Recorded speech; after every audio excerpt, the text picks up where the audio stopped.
ఈ రోజే ఆదివారం పోయి చికెన్ తెచ్చుకొని తినాలా.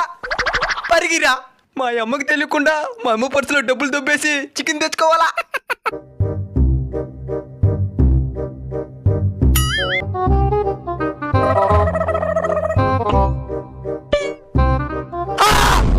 ఏందిరీద్యా, 8 రూపాయలే ఉన్నదా? 8 రూపాయలకి చికెన్ అడిగితే ఇస్తారా? మూతి మిద్దంటారు. 8 రూపాయలకి చింతపండు వచ్చేదిలే, చికెన్ కూడా రాదా?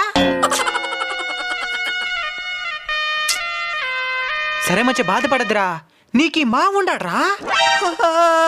ఇప్పుడు నేను చికెన్ ఉడితే పీలు వచ్చి తింటా. మా ఉన్నాడని చెప్తే ఏదో మీ ఇంటికాడ తీసుకొని పోయి చికెన్ తినిపిస్తాం అనుకుంటే మా ఇంటికాడ తినేదానికి ప్లాన్ చేసావా? కొరకరే.